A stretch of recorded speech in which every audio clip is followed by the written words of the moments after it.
जो मैं जानता हूं, वही कहूंगा जो आप भी जान सकते हैं।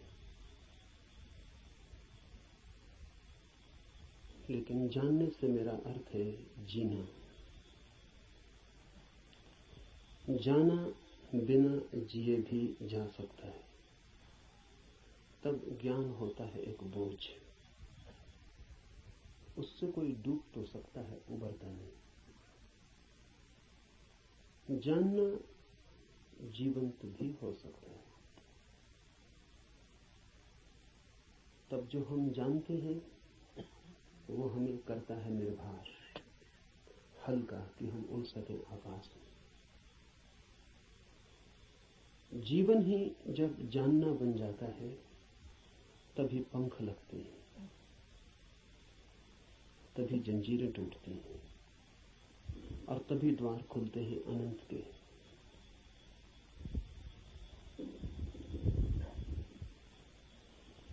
लेकिन जानना कठिन है। ज्ञान इकट्ठा कर लेना बहुत आसान है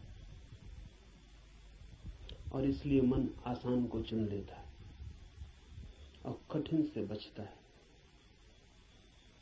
लेकिन जो कठिन से बचता है वो धर्म से भी वंचित रह जाएगा। कठिन ही नहीं, जो असंभव से भी बचना चाहता है वो कभी भी धर्म के पास नहीं पहुंच पाएगा। धर्म तो है ही उनके लिए जो असंभव में उतरने की तैयारी रखते हैं। धर्म है जुआरियों के लिए, दुकानदारों के लिए नहीं। धर्म कोई सौदा नहीं है।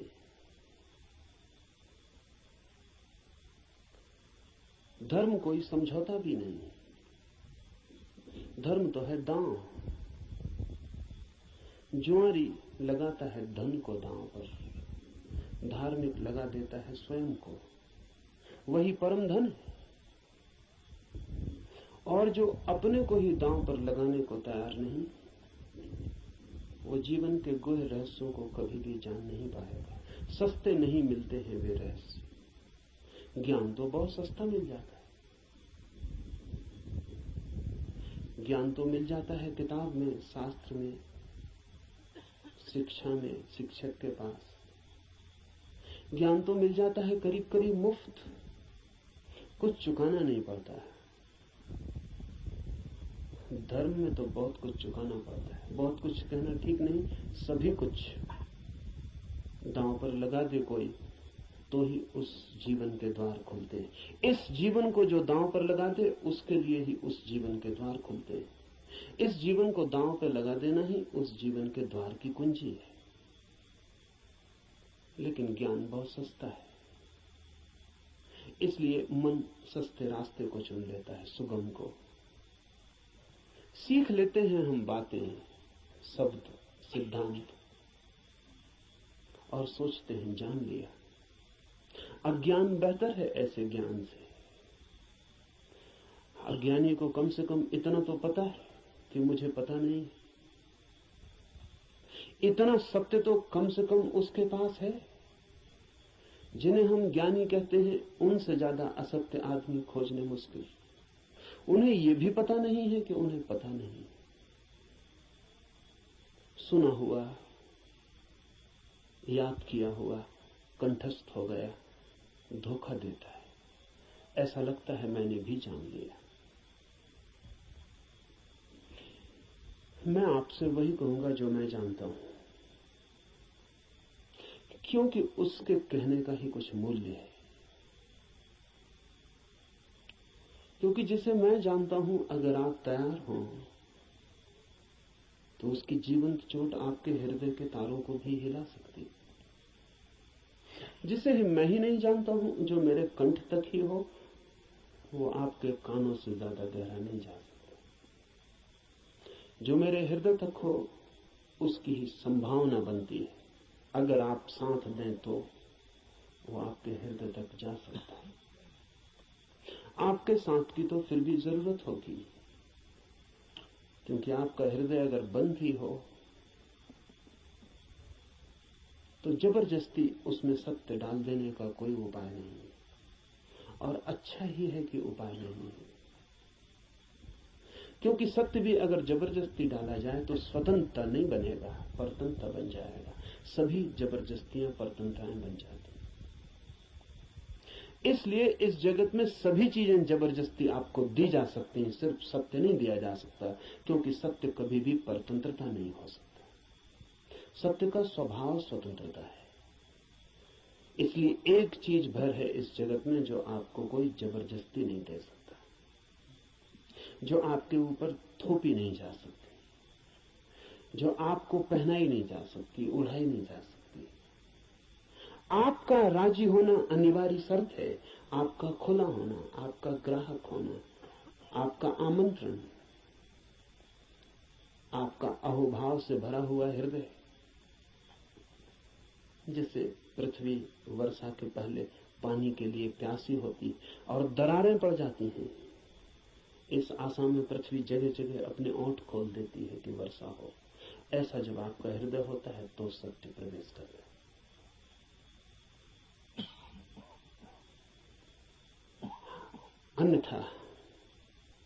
अन्यथा सत्य आपके द्वार से भी आकर लौट जाता है। बहुत बार लौटा है, बहुत जन्मों जन्मों में। आप कुछ नए नहीं, इस पृथ्वी पर कुछ भी नया नहीं, सभी बहुत पुराने हैं।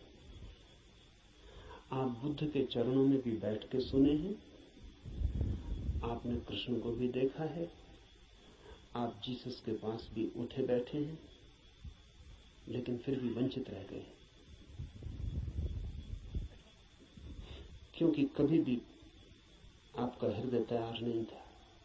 आपके पास से बुद्ध की सरिता बहती निकल गई है, महावीर की सरिता बहती निकल गई, आप प्यासे रह गए।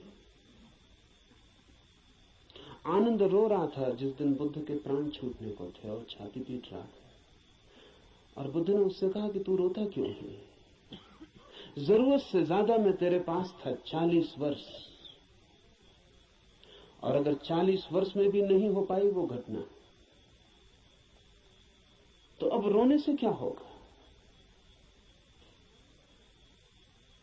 मेरे मिटने से इतना परेशान क्यों हो रहा है? तो आनंद ने कहा है, इसलिए परेशान हो रहा हूं कि आप मौजूद थे और मैं न मिट पाया। अगर मैं मिट जाता तो आपको मेरे भीतर प्रवेश मिल जाता। 40 साल नदी मेरे पास बहती थी और मैं प्यासा रह गया, और अब मैं रोता हूं क्योंकि जरूरी नहीं है कि ये नदी कब किस जन्म में दोबारा मुझे मिलेगी।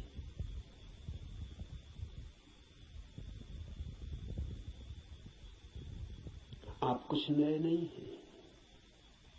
आपने बुद्धों को दफनाया, महावीरों को दफनाया, जीसस, कृष्ण, क्राइस्ट, सबको आप दफना के जी रहे हैं। उनकी वो हार गए आपसे। आप काफी पुराने, जब से जीवन है तब से आप हैं। अनंत अनंत यात्रा है। कहां हो जाती होगी चूक? बस यही हो जाती है कि आप खुले ही नहीं, बंद है। मैं तो आपसे वही कहूंगा जो मैंने जाना है। अगर आप भी अपने को एक खुलापन बना सके तो आप भी उसे जान लेंगे।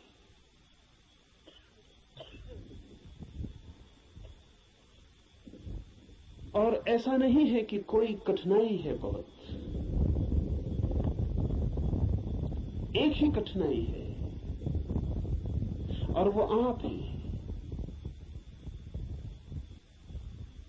कुछ लोग कुतूहल से चलते हैं, जैसे राह चलते बच्चे पूछ लेते हैं इस वृक्ष का नाम क्या है, और अगर आप उत्तर न दें तो तत्क्षण भूल जाते हैं कि उन्होंने पूछा भी था। वो दूसरी बात पूछने लगते हैं कि ये पत्थर यहां क्यों पड़ा है।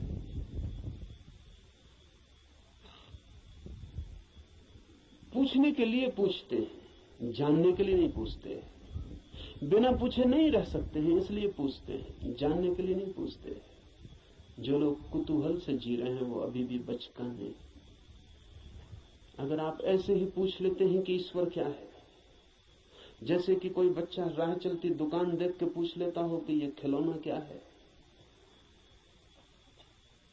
तो आप अभी बच्चे हैं, और बच्चा तो माफ किया जा सकता है, आप माफ नहीं किए जा सकते। कुतूहल नहीं चलेगा। धर्म कोई खिलवाड़ नहीं है बच्चों का,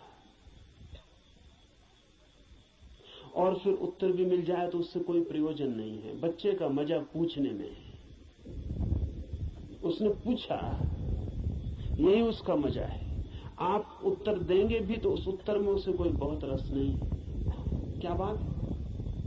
मनस्विद कहते हैं कि बच्चे नया नया बोलना सीखते हैं तो अपने बोलने का अभ्यास करते हैं पूछ पूछ कर। जैसे बच्चा नया नया चलना सीखता है तो बार बार उठ के चलने की कोशिश करता है, बोलना सीखता है तो बार बार बोलने की कोशिश करता है। इसलिए बच्चे एक ही बात को कई दफा कहते हैं, इसलिए कई दफा कहते हैं क्योंकि उन्हें बोलने का एक नया अनुभव, एक नया आयाम मिला है। उस नए आयाम में वे तैर के अभ्यास कर रहे हैं, इसलिए कुछ भी पूछते हैं, कुछ भी बोलते हैं। अगर आप भी धर्म की दुनिया में कुछ भी पूछ रहे हैं, कुछ भी बोल रहे हैं, कुछ भी सोच रहे हैं, और कोई गहरी जिज्ञासा नहीं है, बस कुतूहल है, तो अभी आप और कुछ बुद्धों को दफनाएंगे। अभी और न मालूम कितने बुद्धों को आपके साथ मेहनत करनी पड़ेगी।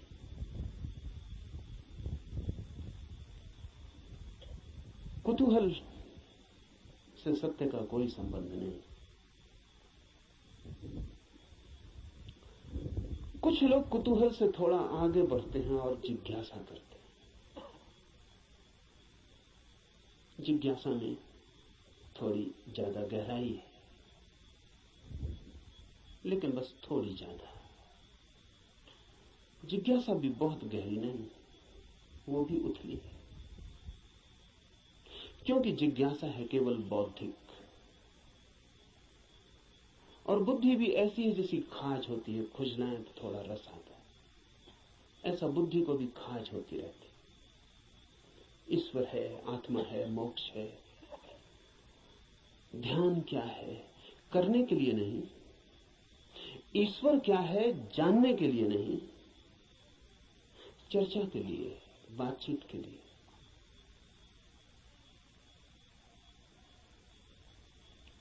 एक बौद्धिक मजा है, एक बौद्धिक व्यायाम है। तो लोग ऊंची बातें करते हैं, लेकिन उन बातों पर कभी भी कोई दांव नहीं लगाते। ईश्वर है या नहीं, इससे कोई प्रयोजन नहीं है। और ईश्वर हो तो, ईश्वर न हो तो वे जैसे हैं वैसे ही बने रहते हैं। ये बड़े मजे की बात है। एक आदमी मानता है कि ईश्वर है और एक आदमी मानता है कि ईश्वर नहीं, और दोनों की जिंदगी बराबर एक सी। कोई गाली दे तो उसे भी क्रोध आता है जो मानता है कि ईश्वर है, और उसे भी क्रोध आता है जो मानता है कि ईश्वर नहीं। बल्कि कई दफे तो ये देखा जाता है कि जो मानता है ईश्वर है उसे ज्यादा क्रोध आता है, क्योंकि जो मानता है कि ईश्वर नहीं है वो ज्यादा से ज्यादा क्या कर सकता है? आपका गाली दे सकता है, मार सकता है, हत्या कर सकता है। लेकिन जो मानता है ईश्वर है वो आपको नरक तक में सड़ा सकता है। उसके पास ज्यादा उपाय क्रोधित होने के। अगर ईश्वर के मानने और न मानने से कोई भी अंतर जीवन में न पड़ता हो तो उसका अर्थ है कि ये ईश्वर से कोई संबंध नहीं है, बौद्धिक बातचीत है।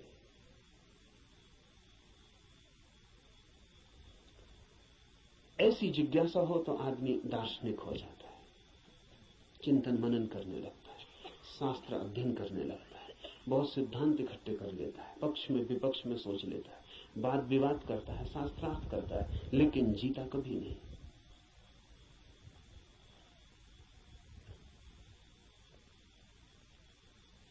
अगर आप भी सिर्फ जिज्ञासा से भरे हैं तो यात्रा नहीं होगी।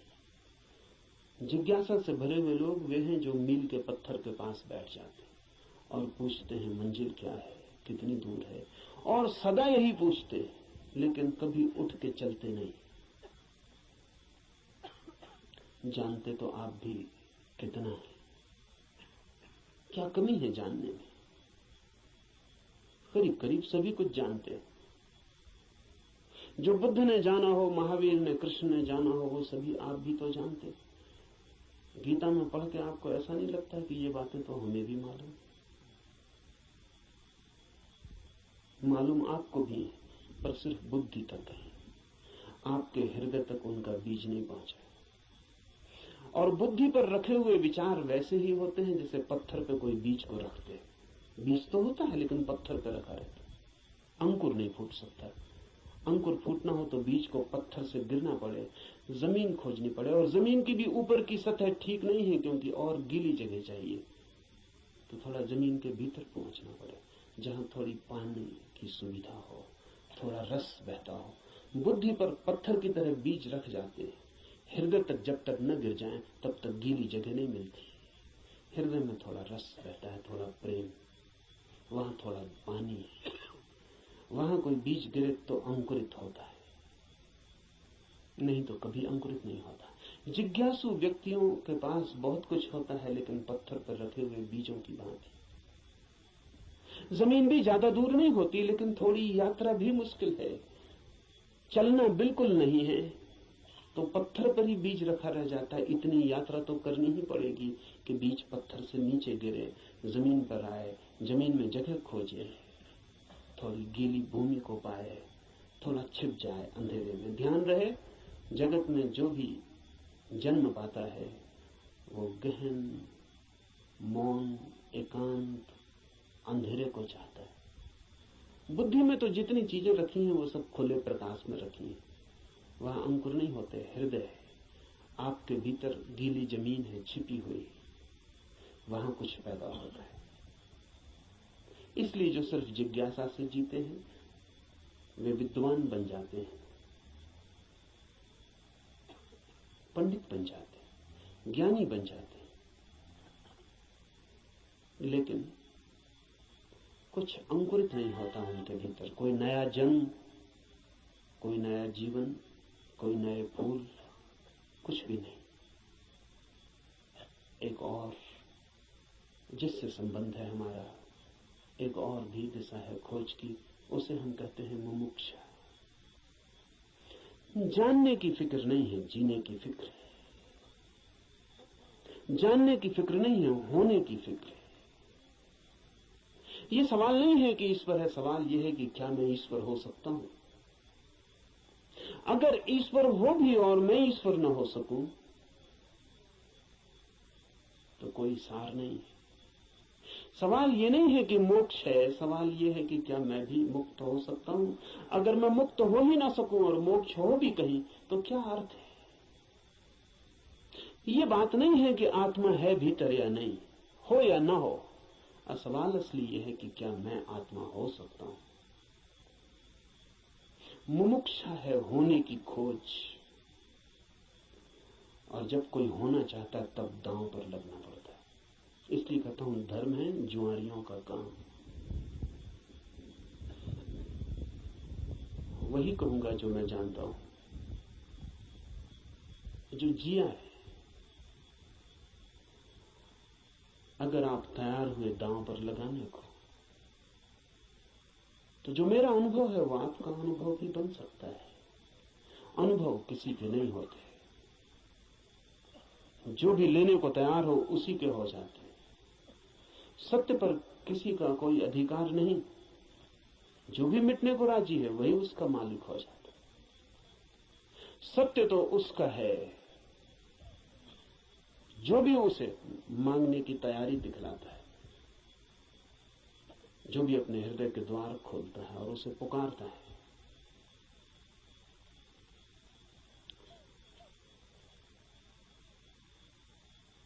इस उपनिषद को इसीलिए चुना है। ये उपनिषद अध्यात्म का सीधा साक्षात्कार है। सिद्धांत इसमें नहीं है, इसमें सिद्धों का अनुभव है। इसमें उस सब की कोई बातचीत नहीं है जो कुतूहल से पैदा होती है, जिज्ञासा से पैदा होती है। नहीं, इसमें तो उनकी तरफ इशारे हैं जो मुमुक्षा से भरे हैं, और उनके इशारे हैं जिन्होंने पा लिया है। कुछ ऐसे लोग भी हैं कि जिन्होंने नहीं पाया, लेकिन फिर भी मार्गदर्शन देने का मजा नहीं छोड़ पाते। मार्गदर्शन में बड़ा मजा है। सारी दुनिया में अगर सबसे ज्यादा कोई चीज दी जाती है तो वो मार्गदर्शन है, और सबसे कम अगर कोई चीज ली जाती है तो वो भी मार्गदर्शन है। सभी देते हैं, लेता कोई भी नहीं। जब भी आपको मौका मिल जाए किसी को सलाह देने का, तो आप चूकते नहीं। जरूरी नहीं है कि आप सलाह देने योग्य हो, जरूरी नहीं कि आपको कुछ भी पता हो जो आप कह रहे हैं, लेकिन जब कोई दूसरे को सलाह देनी हो तो शिक्षक होने का मजा छोड़ना बहुत मुश्किल हो जाता है। शिक्षक होने में मजा क्या है? आप तत्काल ऊपर हो जाते हैं मुफ्त में, और दूसरा नीचे हो जाता है। अगर कोई आपसे दान मांगने आए तो 2 पैसे देने में कितना कष्ट होता है, क्योंकि कुछ देना पड़ता है जो आपके पास है। लेकिन सलाह देने में जरा भी कष्ट नहीं होता, क्योंकि जो आपके पास है ही नहीं, उसको देने में कष्ट क्या है? आपका कुछ खो ही नहीं रहा है, बल्कि आपको कुछ मिल रहा है, मजा मिल रहा है, अहंकार मिल रहा है। आप भी सलाह देने की हालत में हैं आज, और दूसरा लेने की हालत में। आप ऊपर हैं, दूसरा नीचे है।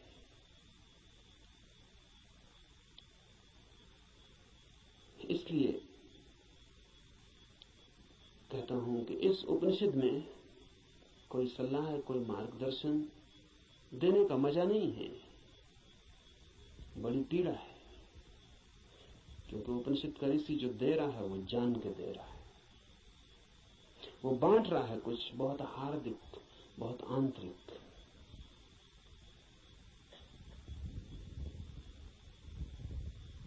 संक्षिप्त इशारे हैं,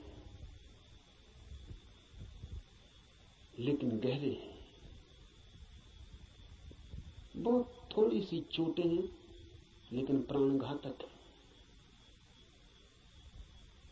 और अगर राजी हो तो तीर सीधा हृदय में चुभ जाएगा, और जान लिए बिना न रहेगा, जान ही ले लेगा। इसलिए थोड़ा सावधान, थोड़ा सचेत, क्योंकि ये सौदा ही खतरनाक है। इसमें पागल हुए बिना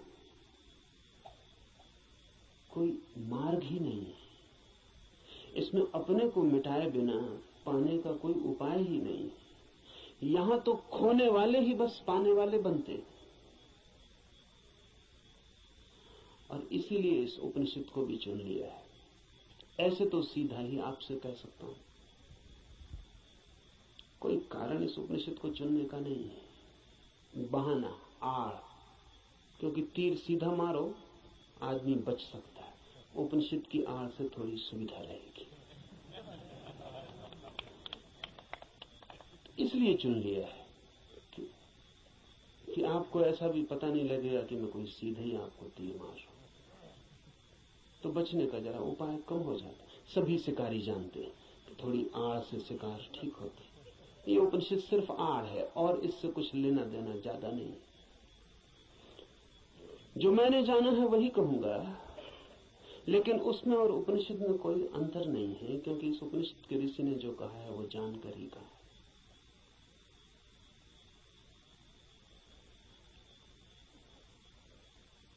यह उपनिषद अध्यात्म की सूक्ष्मतम रहस्यों का उद्घाटन है। लेकिन अगर मैं उपनिषद पर ही बात करता रहूं तो डर है कि बात ही रह जाए। इसलिए चर्चा तो पृष्ठभूमि होगी। इस चर्चा के साथ साथ प्रयोग, जो कहा है, जो इस ऋषि ने देखा है या जो मैं कहता हूं मैंने देखा है, उस तरफ आपके चेहरे को मोड़ने की कोशिश, उस तरफ आपकी भी आंखें उठाने, उस तरफ आपकी भी आंखें उठाने का प्रयास, वही मुख्य होगा। उपनिषद की बात तो सिर्फ हवा पैदा करने के लिए होगी कि आपके चारों तरफ वे तरंगें पैदा हो जाएं, कि आप भूल जाएं 20वीं सदी को, पहुंच जाएं उस लोक में जहां ये ऋषि रहा होगा। मिट जाए ये जगत जो चारों तरफ बहुत बेरौनक को बहुत कुरूप हो गया है, और याद आ जाए उन दिनों की जब ये ऋषि जिंदा रहा होगा। एक हवा, एक वातावरण, बस उसके लिए उपनिषद। पर उतना काफी नहीं है, जरूरी है, काफी नहीं है। तो जो मैं कहता हूं अगर आप उसको सुन के ही रुक जाते हैं तो मैं मानूंगा आपने सुना भी नहीं, क्योंकि सुन के जो चलता नहीं है मैं नहीं मान सकता कि उसने सुना है। अगर आप सोचते हैं कि सुन के आपकी समझ में आ गया, इतनी जल्दी मत करना। सुन के समझ में आता होता तो हम कभी के समझ गए होते। सुन के ही समझ में आता होता तो इस दुनिया में समझदारों की कमी ना होती, ना समझ खोजना मुश्किल हो जाता। मगर ना समझ ही ना समझ, सुन के कुछ भी समझ में नहीं आता। सुन के सिर्फ शब्दों पे मुट्ठियां बन जाती। सुन के नहीं, करके ही समझ में आता है। इसलिए सुनना करने के लिए, समझने के लिए नहीं। सुनना करने के लिए, करना समझने के लिए। सुन के ही सीधा मत सोच लेना कि समझ गए। वो बीच की कड़ी के बिना कोई भी उपाय नहीं है, कोई भी रास्ता नहीं। लेकिन मन कहता है कि समझ गए, अब करने की क्या जरूरत है। मंजिलें चल के पहुंची जाती हैं। सब भी समझ लिया हो, यात्रा पथ पूरा स्मृति में आ गया हो, पूरा नक्शा जेब में हो, फिर भी बिना चले कोई मंजिल तक कभी पहुंचता नहीं। लेकिन सपना देखा जा सकता है। कोई आदमी यहीं सो जाए और सपना देख सकता है कहीं भी पहुंचने का। मन सपना देखने में बड़ा कुशल है। और ऐसा मत सोचना कि आप ही ऐसे सपने देखते हैं। जिनको आप बहुत बुद्धिमान कहते हैं वे भी इसी तरह के सपने देखते रहते हैं। साधु हैं, सन्यासी हैं, महात्मा हैं, वर्षों वर्षों से खोज में लगे हैं, लेकिन कहीं इंच भर नहीं पहुंचते, यात्रा ही नहीं करते। वो जो वर्षों से खोज में लगे हैं वो सारी की सारी खोज वर्तुलाकार है। बुद्धि में ही वर्तुल बन जाता है, भंवर बन जाता है, उसी भंवर में घूमते रहते हैं। फिर उस भंवर में सब समा जाता है, वेद समा जाते हैं, उपनिषद समा जाते हैं, कुरान है, बाइबलें समा जाती हैं। उस भंवर में सब समा जाता है, लेकिन एक इंच भी गति नहीं होती। उपनिषद की हम चर्चा करेंगे, उपनिषद समझाने के लिए नहीं, उपनिषद बन जाने के लिए। यहां सुन के कुछ कंठस्थ हो जाए और आप भी बोलने लगे तो मैंने आपका नुकसान किया, मैं फिर आपका मित्र साबित न हुआ। यहां सुन के आप जो सुना है वो बोलने लग जाएं तो कोई मूल्य नहीं है। यहां सुन के आपको भी वो हो जाए, आप भी वो देख लें, वो आंख आपकी भी खुल जाए तो ही। ऐसा समझें, एक कवि गीत गाता है किसी फूल के संबंध में। गीत में बड़ा माधुर्य हो सकता है, छंद हो सकता है, लय हो सकती, संगीत हो सकता है। गीत की अपनी खूबी है, लेकिन गीत कितना ही गाए उस फूल को और कितना ही गुनगुनाए, तो भी गीत गीत है, फूल नहीं। और लाख हो गति और लाख हो छंद, तो भी गीत गीत है, फूल की सुगंध नहीं। और आप उसी गीत से तृप्त हो जाएं तो आप भटक गए।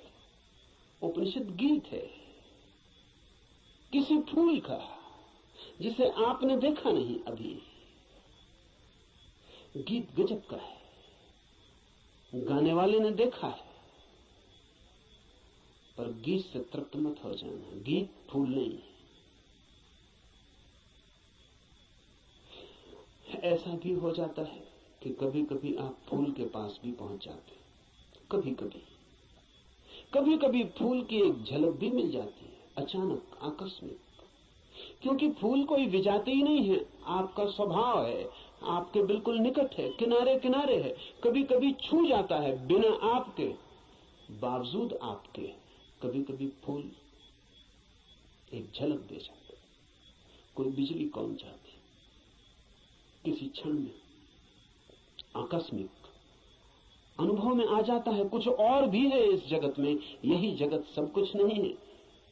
इस पथरीले जगत के बीच कुछ और भी है जो पत्थर नहीं, फूल है, जीवंत खिला हुआ, जैसे किसी स्वप्न में देखा हो या अंधेरी रात में चमकी हो बिजली और कुछ दिखा हो और फिर खो गया हो।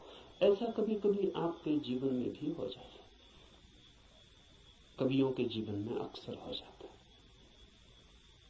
चित्रकारों के जीवन में अक्सर हो जाता है। फूल की झलक बिल्कुल पास आ जाती है। फिर भी फूल कितने ही पास हो और कितनी ही झलक मिल गई हो, पास होना भी दूर होना ही है। और कितने ही पास आ जाए फूल, तो भी फासला तो बना ही रहता है। और मैं बिल्कुल हाथ से भी छू लूं फूल को, तो भी पक्का नहीं है कि जो अनुभव मुझे होता है वो फूल का है, क्योंकि हाथ खबर लाने वाला है। और हाथ अगर बीच में गलत खबर दे दे तो कुछ भरोसा नहीं। और हाथ सही ही खबर देगा, इसको मानने का कोई कारण नहीं। फिर हाथ जो खबर देगा वो फूल के संबंध में कम और हाथ के संबंध में ज्यादा होती।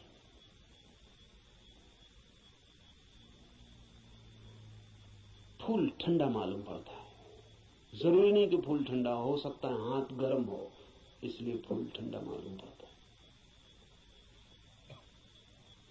खबर हाथ के संबंध में, क्योंकि खबर जब भी किसी माध्यम से आती तो सापेक्ष होती है, पक्का नहीं हुआ जा सकता। पोपोफ का मैं एक संस्मरण पढ़ रहा था। पोपोफ एक साधिका थी और गहरी साधिका थी, और पियोत्र दिमित्रोविच ऑस्पेंस्की के पास साधना करता था। एक दिन बैठी थी पास, एक सज्जन ने आके ऑस्पेंस्की से पूछा कि ईश्वर है या नहीं। तो ऑस्पेंस्की ने कहा कि ईश्वर नहीं। फिर ऑस्पेंस्की थोड़ी देर रुका और उसने कहा कि लेकिन मैं कोई गारंटी भी नहीं कर सकता।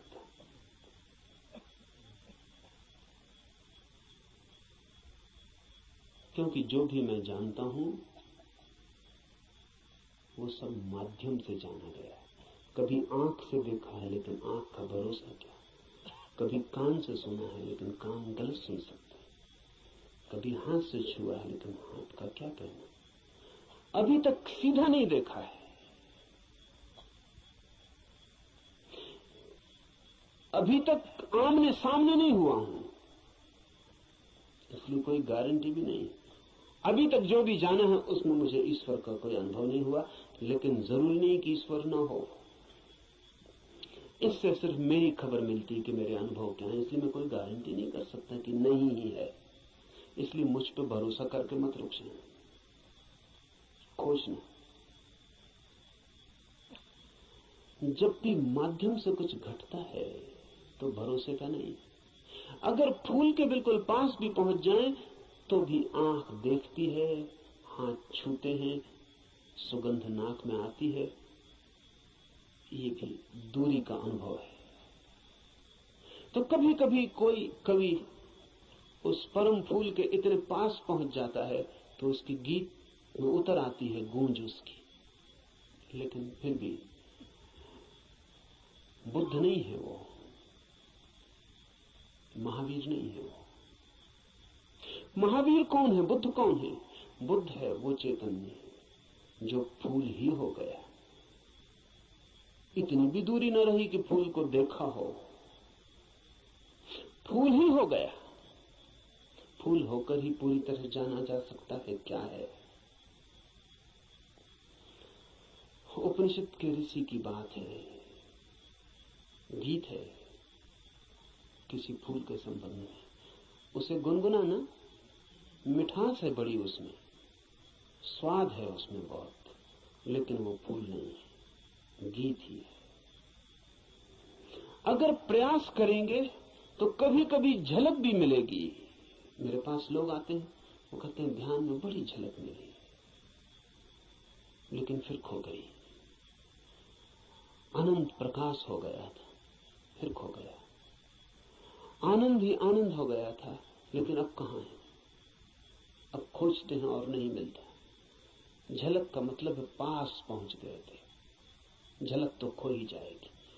इसलिए ध्यान ज्यादा से ज्यादा झलक ही दे सकता है। उस पर भी मत रुक जाना कि उसी झलक को पकड़ के बार बार खोजते रहना है। ध्यान का तो मूल्य ही इतना है कि झलक मिल जाए, फिर आगे जाना है समाधि में, ताकि आप फूल ही हो जाएं।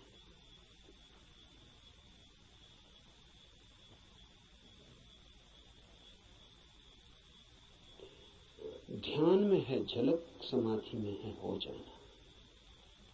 झलकों पे मत रुकना। झलकें बड़ी प्रीतिकर, सारा जगत बासा मालूम पड़ने लगता है। एक झलक ध्यान में मिल जाए उस जीवंत की, फूल की, उस खिलावट की जो भीतर है, तो सारा जगत फीका और व्यर्थ हो जाता है। लेकिन फिर कुछ लोग झलकों को पकड़ लेते हैं और उन्हीं को दोहराने लगते हैं और सोचते हैं सब हो गया। नहीं, जब तक आप ही ना हो जाएं, ईश्वर ही जब तक आप ना हो जाएं, तब तक भरोसा मत करना कि ईश्वर है। हो सकते हैं, क्योंकि है ही। खोलना है जरा, उघाड़ना है जरा।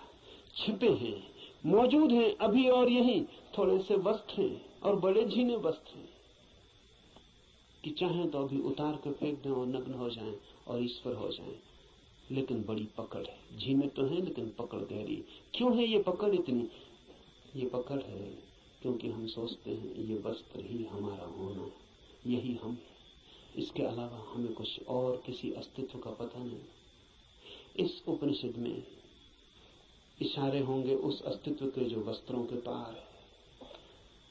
और इस उपनिषद के साथ साथ हम करेंगे ध्यान ताकि मिले झलक, और आशा बांधेंगे समाधि की ताकि हम भी हो जाएं वही जिसे हुए बिना न कोई संतोष है, न कोई शांति है, न कोई सत्य है। उपनिषद शुरू होता है प्रार्थना से। प्रार्थना है समस्त जगत से।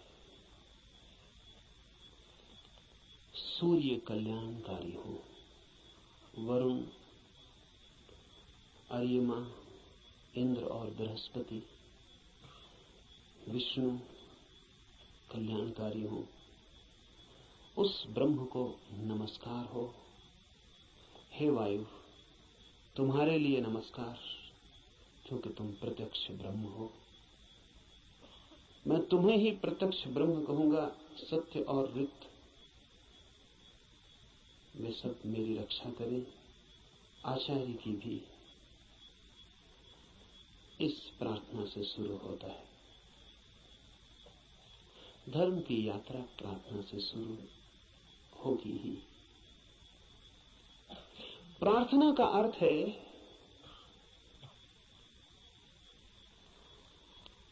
आस्था, आशा। प्रार्थना का अर्थ है इस सारे जगत के साथ हमारे जुड़े हुए होने का भाव। प्रार्थना का अर्थ है मुझ अकेले से क्या होगा,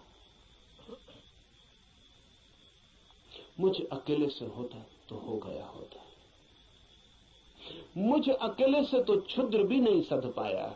चाहा था धन मिल जाए वो भी नहीं मिला, चाहा था पद मिल जाए वो भी नहीं मिला। कैसी कैसी चाहें की थी, बड़ी छोटी थी, वे भी पूरी ना हुई। मुझ अकेले से तो संसार भी ना सधा।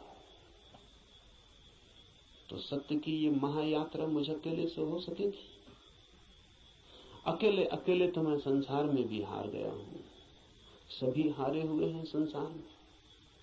जो जीते हुए दिखाई पड़ते हैं वे भी, बस वे दूसरों को जीते हुए दिखाई पड़ते हैं, खुद तो बिल्कुल हारे हुए हैं।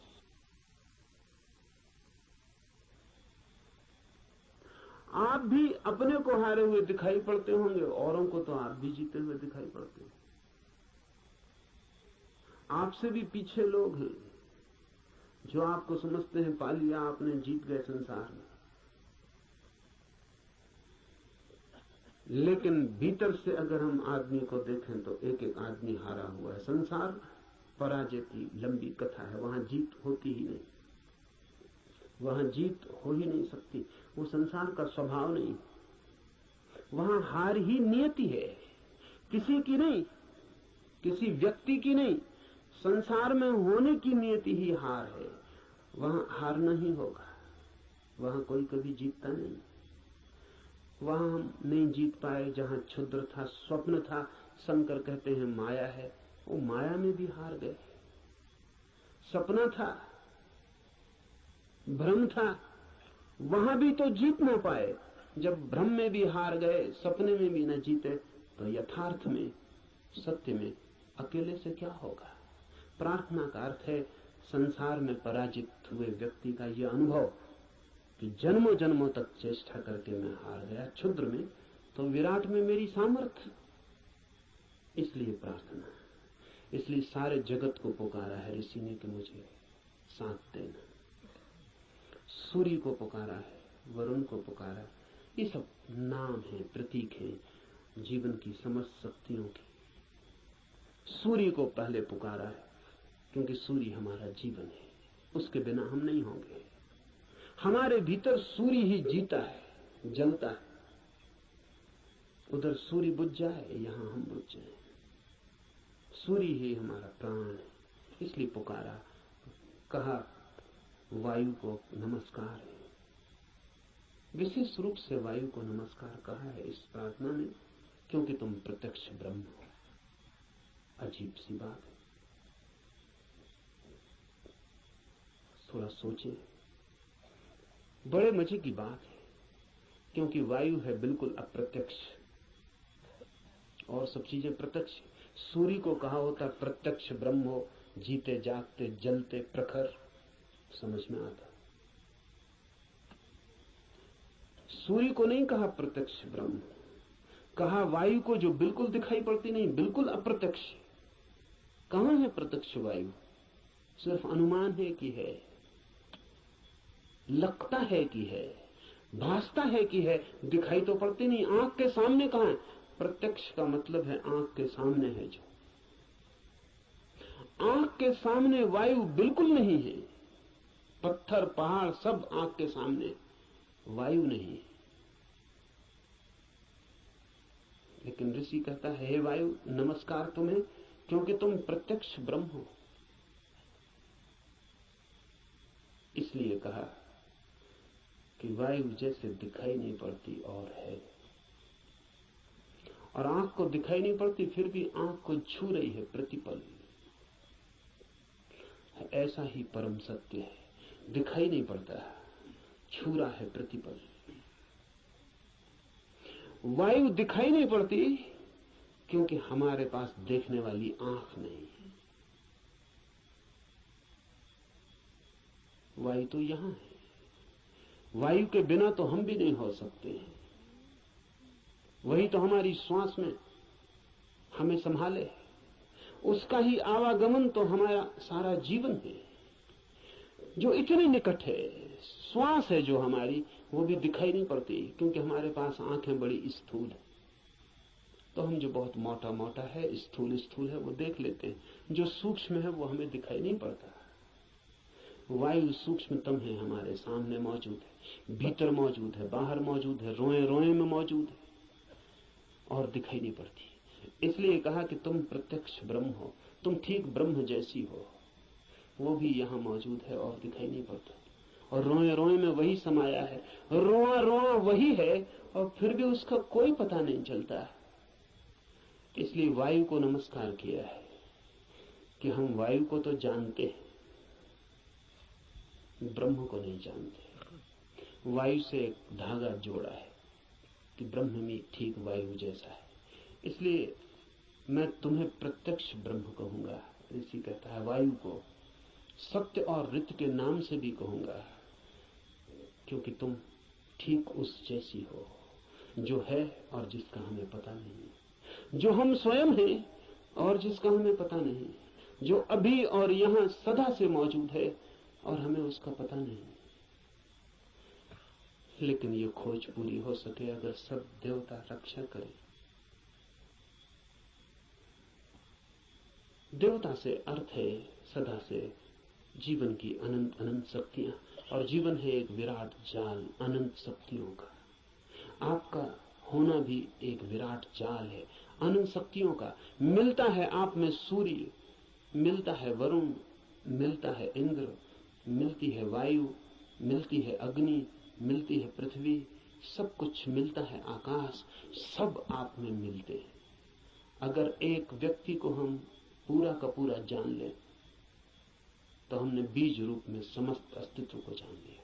सब कुछ उसमें है, सबका दान उसमें है, सब मिलकर ही उसका अस्तित्व है। इन सबकी सहायता की प्रार्थना है, लेकिन क्या सूर्य सहायता करेगा?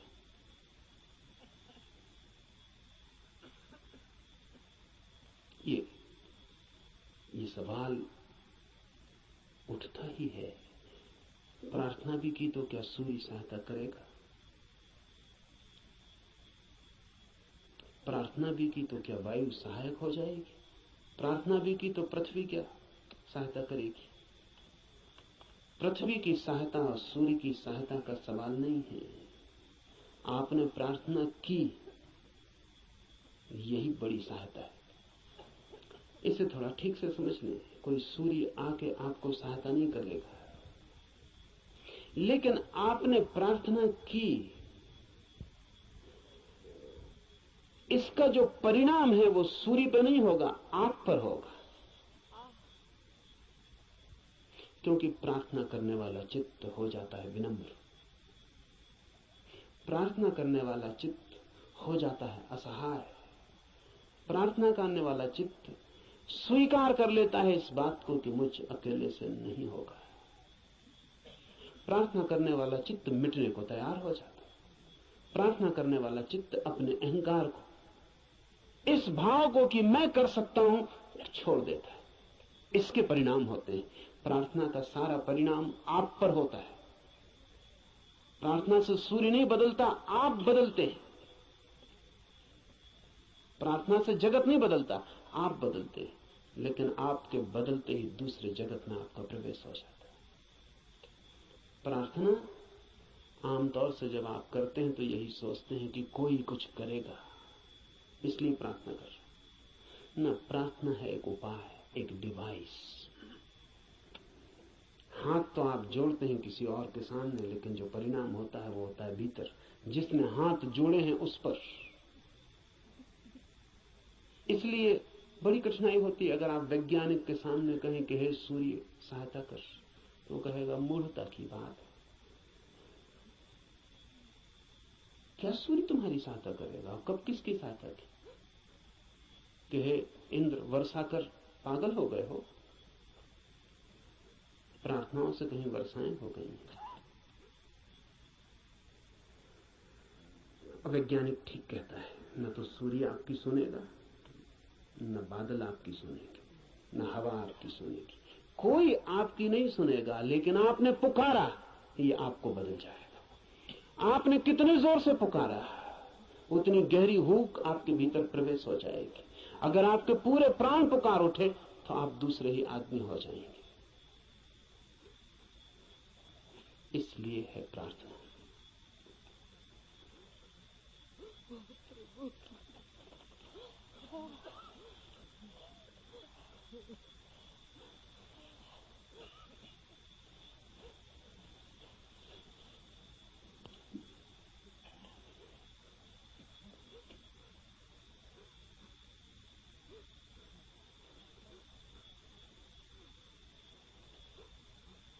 Jean-Paul Sartre has named his autobiography Words.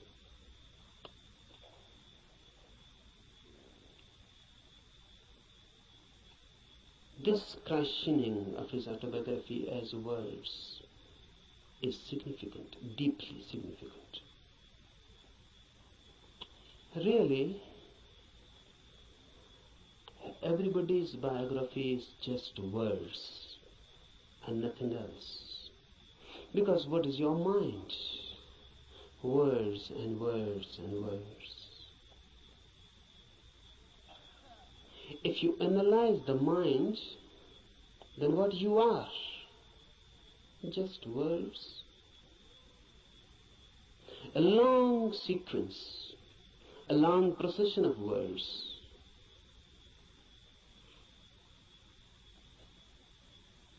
This is everybody's autobiography.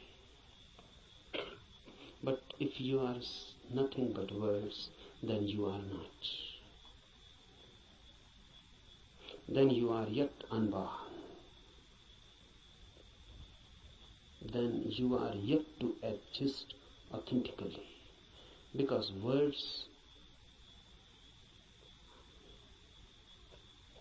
are just words, sounds.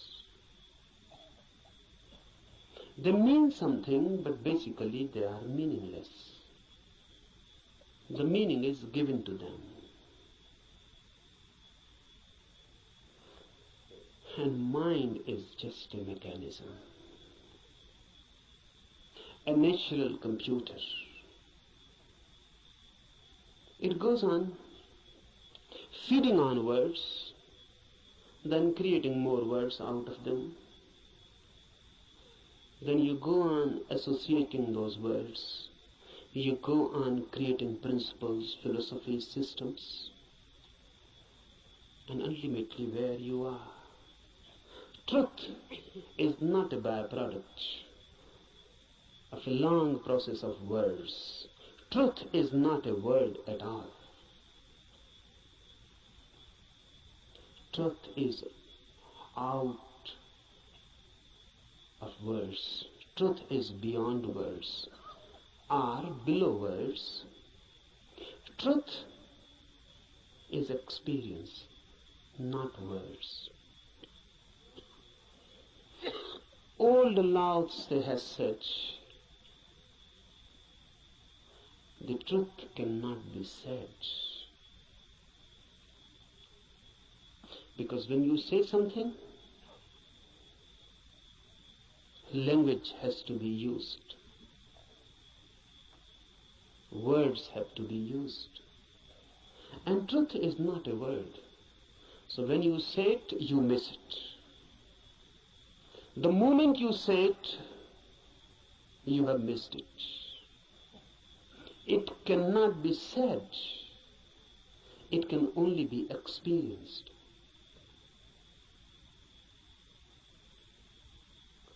It can only be lived.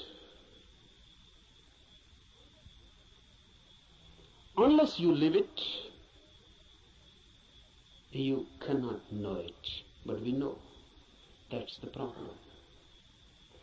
Rather, we know too much. We know more than enough. What's our knowledge? Words accumulated. You can accumulate them logically, rationally. You can create and edifice a beautiful system. Just as you can make a house with playing cards. but you cannot live in it. It is house just as a name. You cannot live in it. Out of words you can create a palace, a system, a philosophy, but you cannot live in it. Philosophers create beautiful systems, but they always live out of them. They cannot live in it. That is impossible. Nothing is wrong with them. The very system is such that it cannot be lived. One Immanuel Kant, or some Hegel,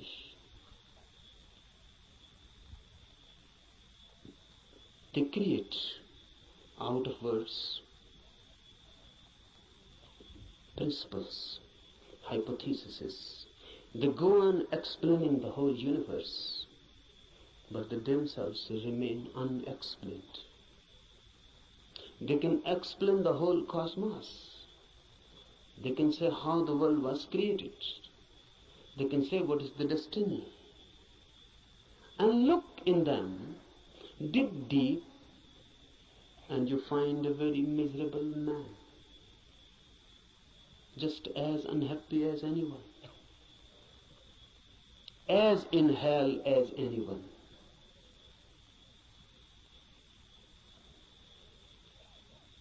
Don't believe in words.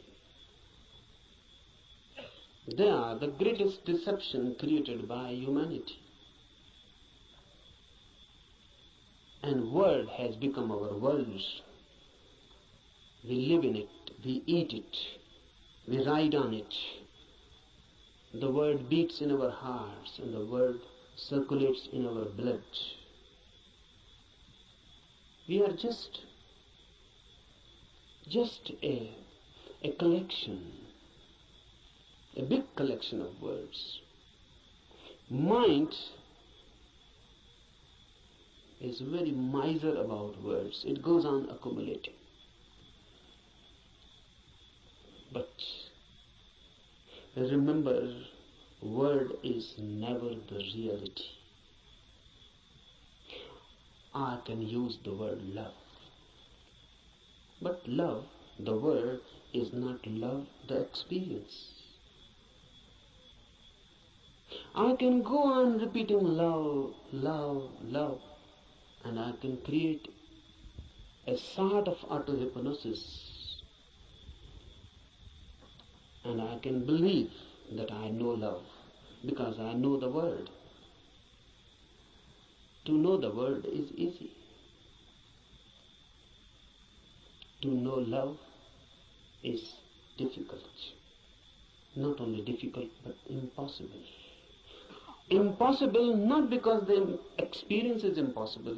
Impossible because you are incurable. Because love can come only to you when you are not. And that is the path of everything that is great, deep. Love, truth, God. They come only when you are not. Your non-being becomes the passage.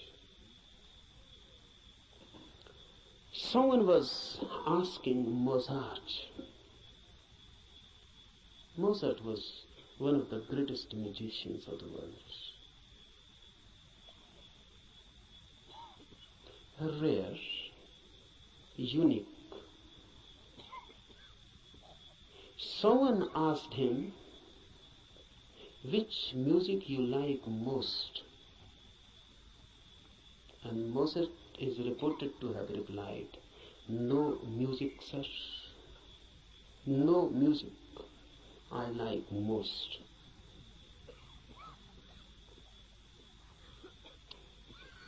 Difficult to understand, difficult to penetrate in, but very significant. The reply is just,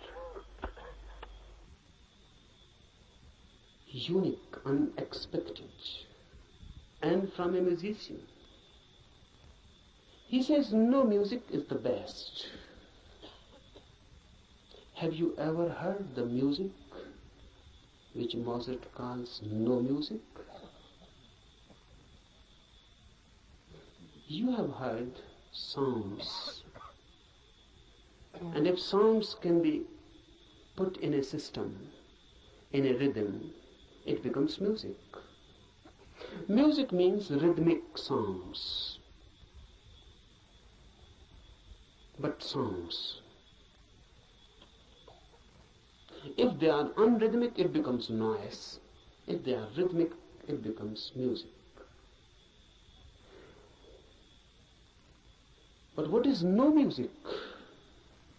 No music means no sounds, silence. Silence has a music of its own, but you cannot hear it as you are. You are filled with words, so you can understand sounds.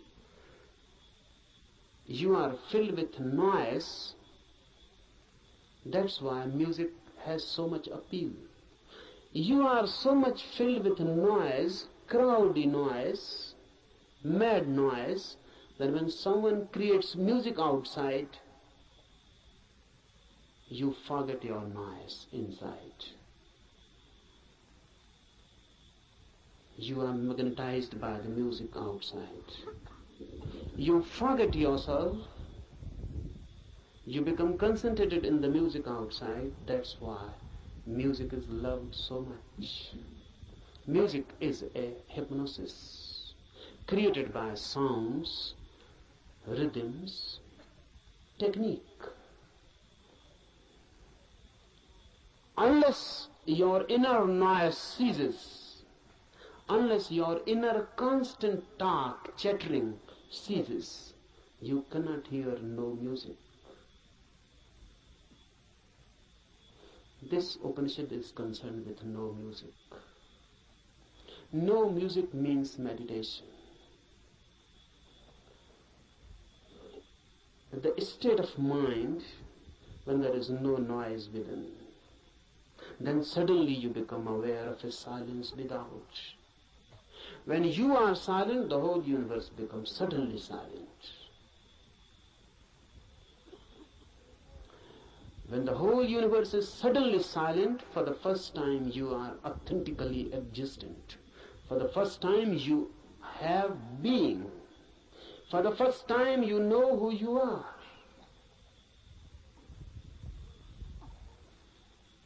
No music is meditation. No noise inside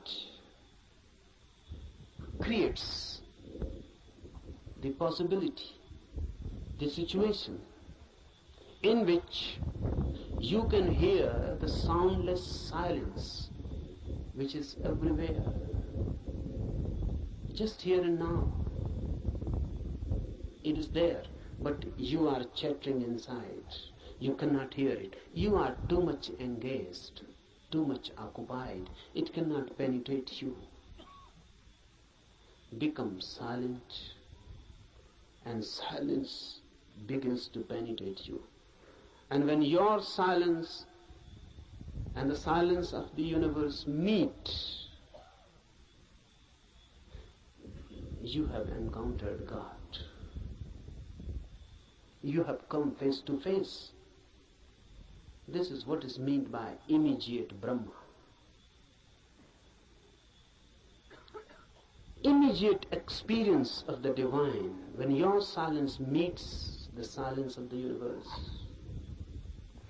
When these two silences meet, they become one. Because two silences cannot be two. Remember this. Two noises are two. Two silences cannot be two, because there is nothing in between them which can become a wall, which can become a division. Two silences immediately become one. They cannot remain two, because where is the point which can divide them? So when your inner silence meets the silence of the universe, you are no more, neither is the universe. A new oneness. You explode into a new oneness. You are Brahma, not encountering reality, because there is no other. Note this point, because Upanishads are the first teachings in the world which say you cannot see God.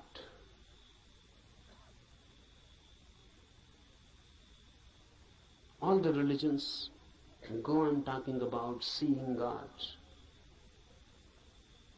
Upanishads are the first teachings, the oldest, which say you cannot see God, because in seeing two are needed, you and the God. God cannot be made an object of knowledge. God is your subjectivity. So you cannot put God before you. There is no way of meeting God. You can only dissolve in Him, or He can dissolve in you. Oneness is God. When two silences meet, oneness is created. Two silences meeting transform everything. In this camp, we will try to create a silence within you. We are not to do anything for the silence of the universe. It is always here and there. It is always the case. Only you are missing your silence. Once you can gain your silence, suddenly you are transformed into a different world, in a different being. You are no more the same. The old man is dead and a new is born. Creating of this inner silence is all that is meant by meditation.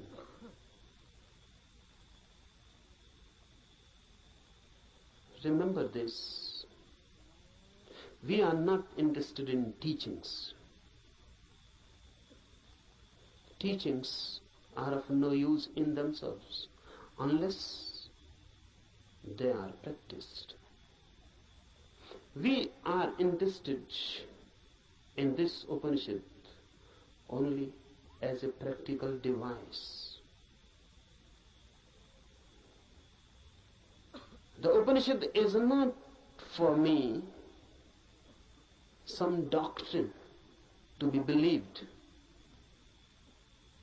or some system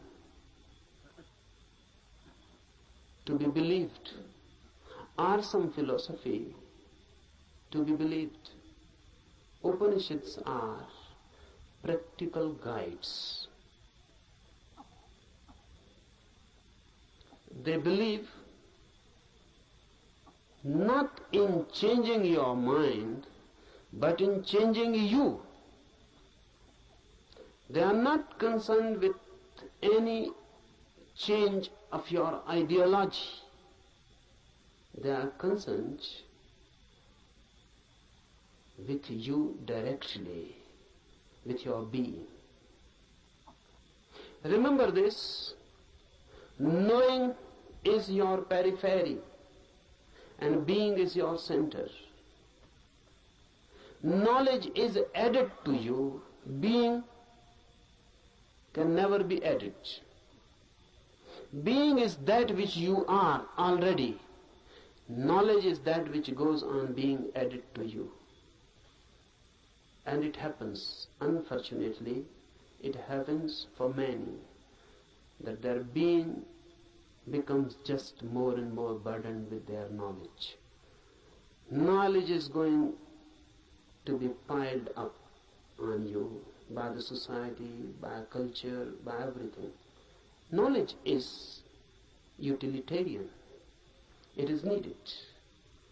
So everyone goes on accumulating knowledge. Knowledge is power. It gives you energy, particularly to move in the world, to act in the world. It helps. It is instrumental. But if you become too much identified with this knowledge, you forget that you are more than what you know. Then you forget that you are pillars to your knowledge. Then you forget that your foundational being is not your knowing. What you know is just your memory. How to penetrate this knowing and to reach the innermost center which you are. Silence, no music, non-chattering, no inner talk. But how to do it? It is difficult. It is difficult because you can start a new talk inside. How to stop it? How to meditate? You can start a new talk that will not do. The way to do is to throw this inner nonsense out completely, to go through a catharsis. Whatsoever goes on in, make it out, throw it, express it. If you can throw all your mind out, you create a space within. In that space, silence happens. So we are not going here to sit silently with closed eyes and making an effort to stop the inner talk, the inner noise. You cannot do that way. You can only add something more to it. Your efforts for stopping anything inside will create more noise. So here we will be concerned with the technique of expression, not suppression. We will be throwing the mind out. Throw it out completely. Throw it out so much that inside no mind happens. Even for a single moment you can find inside there is no mind, no talk, no words. You have tasted something of the beyond. Immediately, you are in tune with the infinite. This we are going to do. This is not a camp for teaching anything. I'm not going to teach you something. I'm going to help you to grow into something, to be something different. Cooperate with me, because unless you cooperate, nothing can be done. This cooperation is not only needed from you, you must ask, you must request, you must invite and pray, so that all the forces of the world, all the forces of the universe cooperate with you. That's why this Upanishad, Adhyatma Upanishad, starts with a prayer. This prayer is beautiful. Om, let the sun be beneficent for us, and Varun, and Aryama, and Indra, Brihaspati and all be beneficent for us. Let Vishnu be beneficent for us. Salutations to that Supreme, O air, salutations unto you, for you are immediate Brahma, the Absolute, the Supreme. I shall call thee alone the immediate Brahma. I shall also call thee Ritha and Satya, the law and the reality. Let them protect me. Let them protect the Acharya, the teacher. Om Shanti, Shanti, Shanti. With prayer we start. Why? Because man alone is helpless. Man alone cannot do anything. Because man alone is nothing. Man is just a meeting point of million and million forces. In you, every universal force is crossing. You are just a crossroad. The sun, the air, the earth, the fire, the ether, everything is passing through you. You are just a crossroads. Remember this, because then you become part of this cosmos. And this is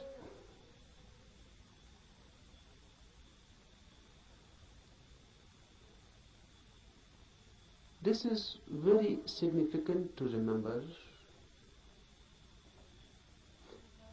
because the modern mind thinks itself to be isolated, not in tune with the universe, but in conflict, in a struggle. The Western attitude has always been of a struggle, conflict. And now the Western mind has become the universal mind. No, there exists no such thing as Eastern mind. This Upanishad belongs to the Eastern mind. It existed once. It is totally different. Western attitude is of fighting with the universe, of conquering. How to conquer nature? How to conquer natural forces? This makes man alienated. Man becomes a stranger in this universe. A conqueror is bound to be violent. A conqueror is bound to be in conflict. And ultimately a conqueror is bound to find himself isolated, alone. Eastern mind is totally different. The very approach is not a fight, but of deep resonance. Universe and I are not two. I am part of it, just a wave in the great ocean. I belong to it, and it belongs to me. There is a belonging. I am not a stranger in this world. I am not forced on this world. I am not an enemy, and the world is not inimical towards me. I am part of it, and not a mechanical part, but an organic part. Just like my eyes are my organic part. My hands are my organic part. I touch through my hands. I see through my eyes. My seeing has become my eyes, and my touching has become my hand. The universe has become man in you. The universe has become a particular individual in you. You are not different from it. You are just a wave.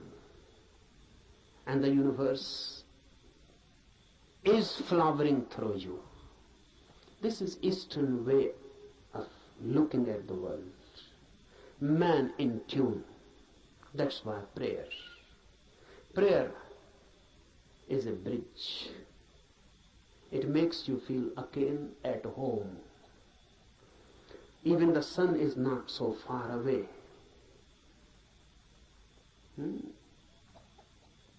The Upanishad says, let sun be beneficent to us. Let everything be beneficent to us. Let everything be a blessing to us and a help. Why? Because truth is not yours or mine. Truth means the center of this universe. And if you are in conflict with the universal forces, you can never reach it. Only in a deep friendship, deep intimacy, the universe opens its doors for you. So prayer is just creating a forgotten intimacy. Look at it in this way. A child is born. The moment a child is born, he is separated from his mother. Before birth, in the womb, he was one. With the mother, one. There was no separation. The child and the mother were one. The child existed within the mother as part, organic part. Because even the child was not breathing. The mother was breathing and the child was alive through mother's breath. The child's heart was not beating. The mother's heart was beating and the child was alive through mother's heart. The child was not eating. The child was not doing anything. The child was just part and parcel of the mother. Then the child is born and separated. Then the child grows as individual. Away and away the child goes from the mother. The same happens with human consciousness. Before consciousness is born, you are one with the universe. In deep sleep, you again fall into that oneness. When there is no dreaming and no thought, there is no mind. And when there is no mind, there is no ego. In deep sleep, you are no more. Because your mind is no more. Who you are in your deep sleep, can you say? What is your name?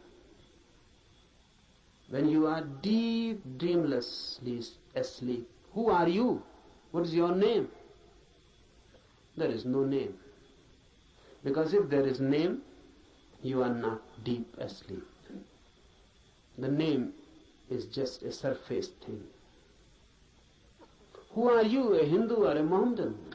A Christian, Catholic or Protestant? Who are you? Educated, uneducated, poor or rich, a beggar or a king? Who are you? Man, woman, young or old? In deep sleep, you are none. Still you are. We cannot say that you are. Absolutely not. You are. But you are not that which you are when awake. While dreaming, while awake, you are a mind. While deep asleep, you are a no mind. The mind is lost, dissolved, but the being is. Deep prayer gives you this feeling of no mind, of deep oneness, as if the whole universe has become a womb. You have become just a child in the womb of your mother. The whole universe has become motherly. No conflict, just prayer, just a feeling and a trust. Prayer is a trust. The child in the womb of his mother cannot distrust, or can. How can he distrust? He trusts his mother totally. He is no mind, so how can he doubt? How can he distrust? Whatsoever the mother is good, is beneficial.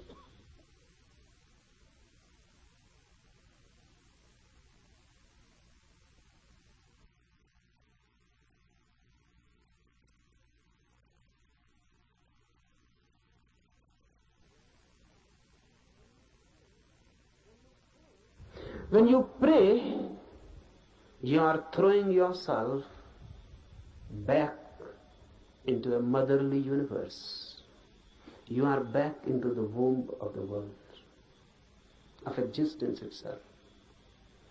And you trust. This trust is sown in the prayer. The sun will be beneficial, the air, the earth, everything. All the forces of the universe will be helpful. This is a deep trust. How it works? What is the mechanism of it? Is it that all these forces are going to help you? No. No one is going to help you. But the moment you create this trusting, this prayer attitude, this prayerful attitude, once you create this bridge, all the barriers are withdrawn. Those barriers were created by you, now they are withdrawn. You are not in fight. You are ready to surrender. You are not going to conquer. You are ready to surrender. You are ready to withdraw your ego. They are not going to help you positively, but now negatively. All the problems, all the barriers, all the hindrances that were bound to be created by your ego will not be created anymore. Now you will not be your enemy. Understand this deeply. These forces, once taken as deeply related with you, intimate, friendly, homely, and the whole universe taken as a home, a motherly womb, then your fighting attitude dissolves. Then your conflicting mind dissolves. Then your violence, then your ego, the effort to be constantly this or that, the very beginning dissolves. And if you have no ego and a prayerful mind, suddenly, with full awakening, you fall into deep sleep. This is the mystery. Suddenly, with full awareness, you fall into deep sleep.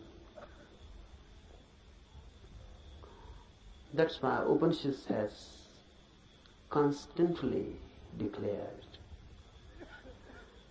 that samadhi, the ultimate ecstasy which is achieved by meditation, is just like deep sleep with one difference. And that difference is awareness. In deep sleep you are unaware, unconscious. In samadhi, in ecstasy, you are conscious, aware. But the phenomena is the same. In deep sleep, you become part of the cosmos. In samadhi, ecstasy, you become part of the cosmos. In sleep, you are unconscious. What is happening? In samadhi, you are fully conscious. And once you can become consciously a part of this universe, you have achieved the goal.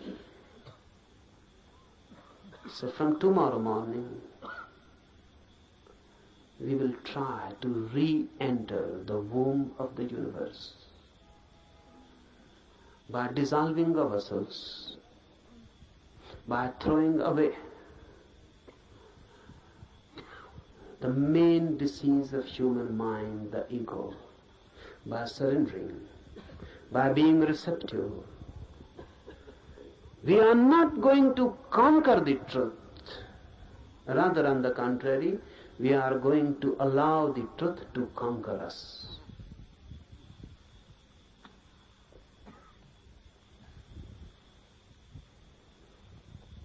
Now, some instructions for the morning meditation.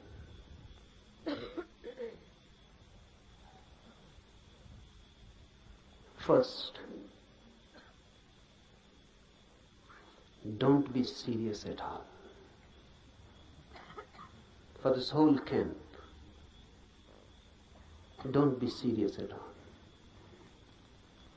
I consider seriousness to be a fatal disease.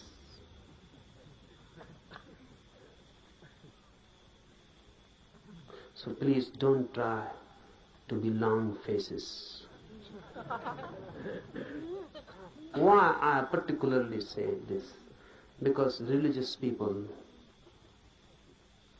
are usually trying to be that. Don't be serious.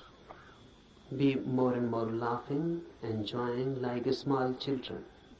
Because before the divine force, we are small children. So don't be serious. You cannot approach that divine force with a serious, sad face. That's a barrier. Laugh and dance and enjoy like small children, and you can enter the temple very easily. The doors are always open for the children. Be children-like. Jesus is reported to have said that only those who are like children will enter the kingdom of God. And look what Christians have done. They have created a very serious, sad religion. Jesus on the cross, a weeping religion, crying. Christians say Jesus never laughed. This is unbelievable. Because the man who said only those who are like children will enter the kingdom of God cannot be believed that he never laughed.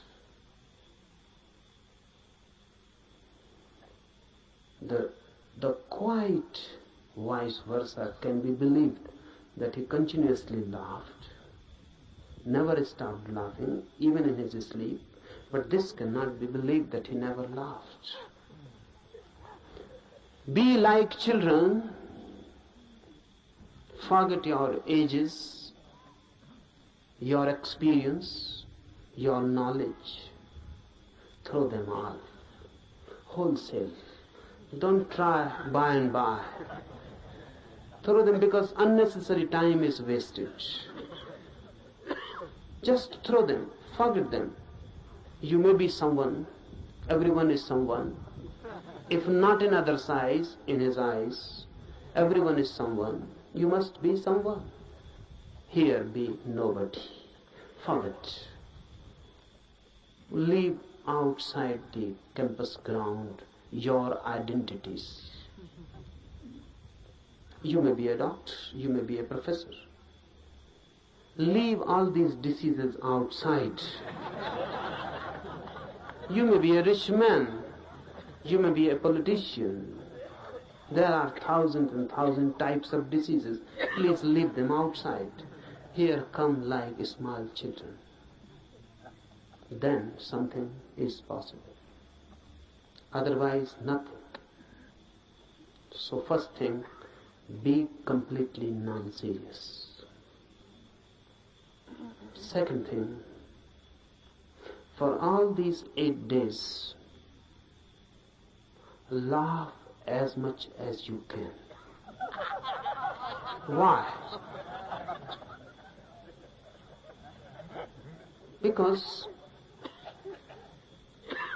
you don't know the mechanism of the mind. Suppressed energies can be thrown out in many ways. Laughter is the easiest.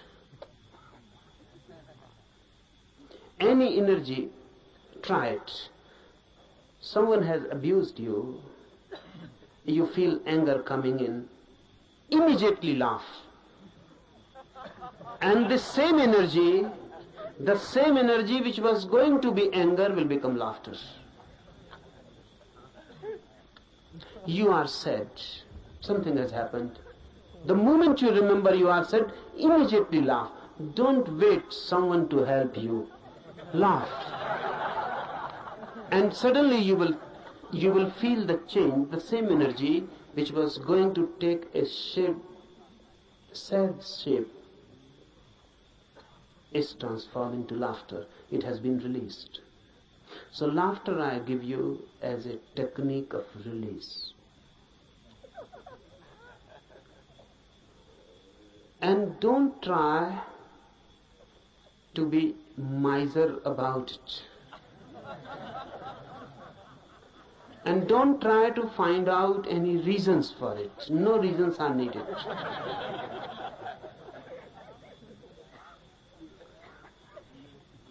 Take it as a help for meditation.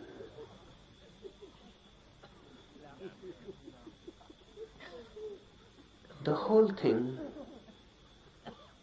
takes a different dimension. Thirdly, for all these days to come, remember one thing constantly, that you are to create a situation in you in which the divine can be invited. So don't do anything. Don't behave in such a way that the situation is disturbed. What do I mean? Be more graceful. Be more loving. Be more compassionate. So that you can create a situation in which the divine can become a guest, be a host. Just think of it. The divine coming to you as a guest. What you will do? How you will behave? How you will clean your house? How you will celebrate? How you will create a space in your house? Constantly for all these 8 days, remember this, that you are going to be a host to the divine. So behave. Always thinking of that.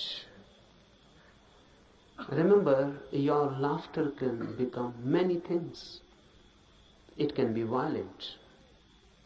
It can be angry. It can be insulting to someone. Then you are not behaving like a host. Your laughter must become a grace. It must not be insulting to anybody. It must not be insulting, disturbing. It must not create something which can become a barrier. So do whatsoever you like, but constantly remember that in these 8 days, any moment the divine can enter in you.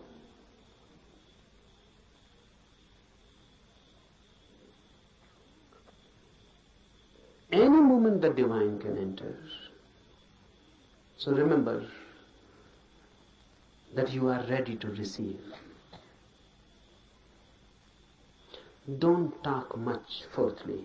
Don't talk much. If you can be silent completely, that's better. If you cannot be, then less and less talk. Be telegraphic.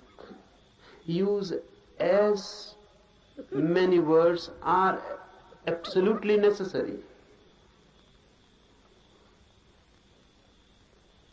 That will conserve energy. Our talking is much a wastage. Conserve energy. Don't talk. Don't read. In the morning we will be doing meditation, in the afternoon, in the night. The remaining time, be more and more silent, happy, blissful. Sit somewhere, don't waste time in talking, and just wait. Remember this word, wait. Everyone knows the meaning, but no one knows the experience. Sometimes when you really wait, you are waiting for your beloved or your lover to come. You are a different man. A different quality enters in you. You are waiting for your beloved. Someone passes by the door, you just become eyes. The whole energy is transformed into eyes. Someone knocks on the door, you become attentive. The beloved may have come. Even the rustling of the leaves outside, dry leaves falling on the ground, and you feel the beloved has come. You are constantly alert. Alert, but not tense. Alert, but waiting.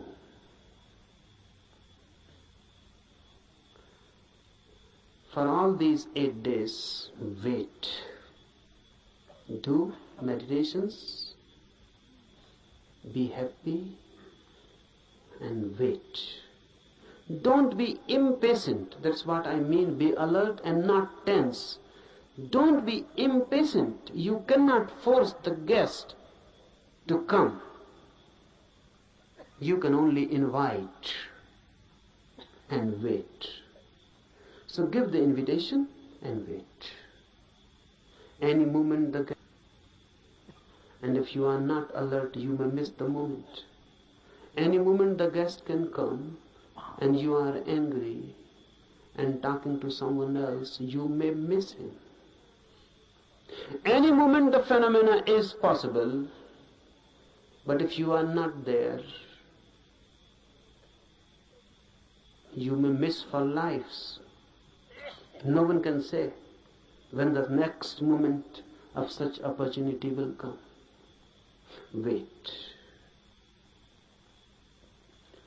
And lastly, meditation needs you in your totality, nothing less. If you withhold something and just do it half-heartedly, it is better not to do it, because the whole effort is useless. You will be simply tired and nothing will happen.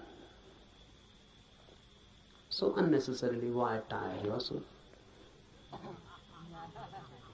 If you are half in it, you will be tired. And if someone feels tired, remember this and find out you will be half in it. If you are totally in it, you will be refreshed, not tired. This is the difference. If you are totally in it, nothing has been retained, nothing has been withheld. You were in it totally. The doer was not standing outside, the doer had become the doing. Then you will come out of his fresh like the dew in the morning, fresh like a rose just opening, fresh, full of energy, light, dancing, blessed. And not only blessed, in such a state of mind that you can bless others. But that happens only when you are total in it. It never happens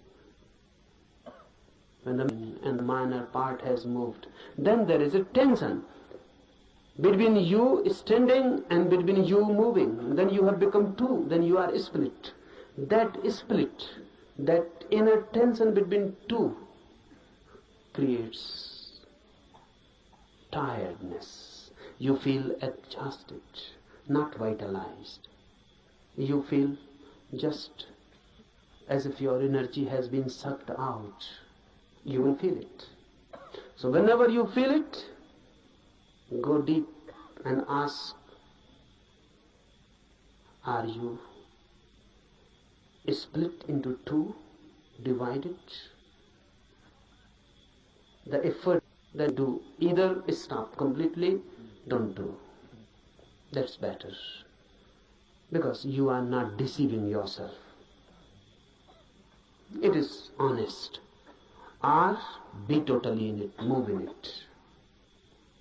When you move totally in it, it has a different quality. Suddenly, there is no tension, no conflict, no struggle within. Your whole being has gone into it. And you have never gone into anything as total. You have not loved as total. You have not done anything as total, always partial. That's why our life is just moment exhausted. You feel just dying every moment. No beauty, no flowering out of it, just death. Out of life, only death. That shows what you are doing with yourself. Otherwise, life is every day, every moment a new flowering. Every day a new achievement. Every day a new height and a new depth. And if you can go on, moment to moment, moving totally in your life, death becomes itself the deepest experience of life. There is no death then. But it is difficult to move totally in anything. At least try with meditation. If you can move in meditation totally, then you can move in other dimensions also totally. And a total life is a religious life. A religious life doesn't mean any ritual, doesn't religious worship, doesn't mean any religious affiliation. It means energy moving in its totality. And when you move total, you become holy. Why? Because all that is known as sin is possible only when you move in part. You can love someone totally, but you cannot hate someone totally. That's impossible. You can be compassion totally, but you cannot be anger totally. Really, a very strange phenomena happens. If you can just try to be totally angry, suddenly when the anger will be coming nearer and nearer to the totality, it will change into compassion. If you can try just to be angry totally with your full being, you will reach to the 99 degree. of anger, then if you move more, just nearing the 100%, suddenly you will know the anger has disappeared, and the object of your anger has now become object of your compassion. Because I define sin as that which can be done only partially, with your own one part. And I define virtue, punya, as that which can be done only totally. If you do it partially, it cannot be done. This sin cannot be done with your total being, and the virtue cannot be done with your partial involvement. You have to move into with your whole being. And when the whole being moves into something, you become holy. Religious man. Wait, try for these 8 days. This thing, the happening, is possible for everyone. It is also for you. No one is excluded. Everyone is called and invited. Be courageous and take a jump. We start with a prayer. We start with a surrender. All the universal forces, let them be beneficent to us. Let their blessings be with us. आज के लिए इतना ही. Enough for today.